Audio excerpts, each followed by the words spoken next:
The Newbury is a senior living community that brings all of the comfortable and beloved qualities of its surrounding neighborhood. We look carefully at all these beautiful buildings that have been built up over 100 years in Brookline and incorporated some of the best qualities of those houses in the Newbury to make sure that it would feel at home, but also that people making a decision would be comfortable moving into a place that really feels residential and that looks welcoming. Fisher Hill is an amazing context. It is one of the largest intact Olmsted-planned suburbs in the United States. The early 20th century use of this site was actually a small college called Newbury College. Our client, Kisco, bought the property about 4 years ago. So this was a unique opportunity actually for the town of Brookline to get this property back on the tax rolls. The building incorporates 3 different types of living. There's independent living, there's assisted living, and then there's memory care. And in this building, there is room for somebody to move in and be very independent, and that as they get older, they can then move into assisted living, or if they start having mental issues, they can move into memory care without going through the trauma of moving somewhere else. And so I think that's quite a big positive about the design of the project. It's nice, of course, to live at home and get older. That's one way to proceed with one's life.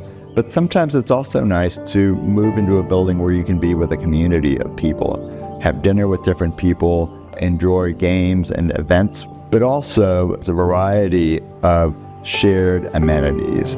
There's a lap pool, there's a gym, there are card rooms, different kinds of dining rooms, a bar, all of these special rooms that you can go to for a variety in your life, and where you're not just by yourself, where you can be with a group of people.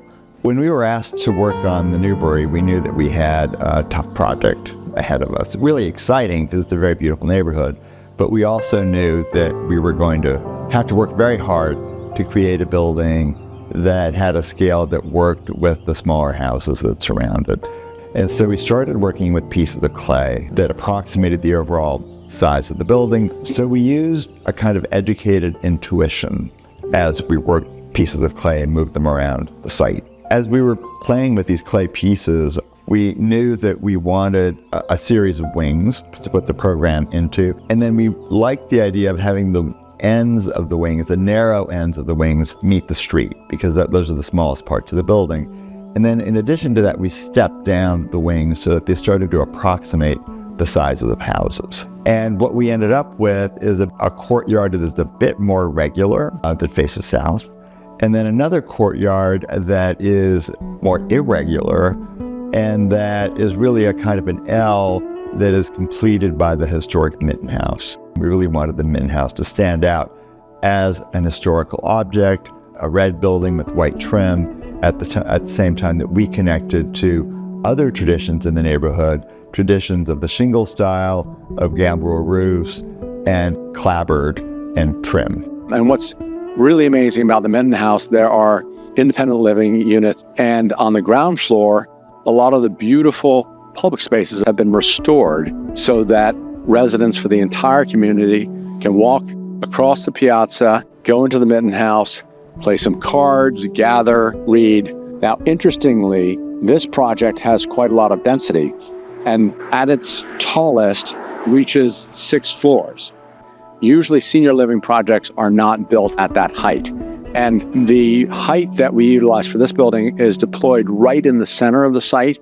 And you never really get that perception of the height, except when you're in the building. As the building steps down from its top, it gives you the opportunity for a lot of walkout terraces for units, and they are fantastic. And you have a unit, it's got a lovely view, and then you can step outside and appreciate the seasons, appreciate the light throughout the day. And that's where we have this lovely space called the Sky Bar, where residents can go, they can gather, and they can look out at the views of Boston. So while it's a large project, it has all of these smaller moments, places where people can feel like they are at home. As we researched the neighborhood to look for clues as to what this building might look like, We found a variety of different kinds of buildings, but what we found particularly appealing are the shingle-style buildings and buildings with gambrel roofs. Shingle-style buildings are interesting because there's a lot of variety on them. They can be loose, but they can also incorporate classicism. And gambrel roofs are interesting because you can put 2 or 3 floors inside a gambrel roof. And larger resort hotels have used gambrel roofs to sort of hide the mass of their buildings inside. And then the gambrel roof becomes a kind of background for a village of different shapes on it. Those shapes can be very simple background dormers, such as shed dormers, or they can be quite figural if we select dormers with gable roofs. So they can be more background, they can be more foreground, they can be very large, they can be small, and that gives us an enormous amount of variety in our vocabulary to break down the scale of these roofs and also to bring a kind of skyline to the silhouette of the building. And I think that we've been successful in giving the building the amount of variety and interest that a series of houses has on the street. But this building is much larger than a house. In a way, it starts to approximate the size of a village or a resort hotel that has been added onto over the years. Both of those precedents, a village or an old resort hotel, are often beloved because they do not represent a singular vision, but rather a series of individual solutions created by different people with their own personalities, but with a respect for the aesthetics as a whole.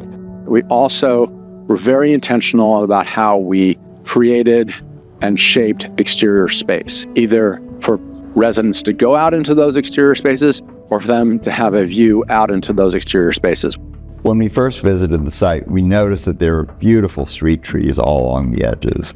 And we realized how important those trees are in Brookline for holding the neighborhood together.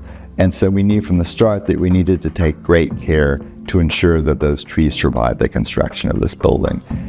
They break down the scale of the building, the shadows are really lovely on the facade, and help to make the building really feel like it's part of this leafy, beautiful green neighborhood.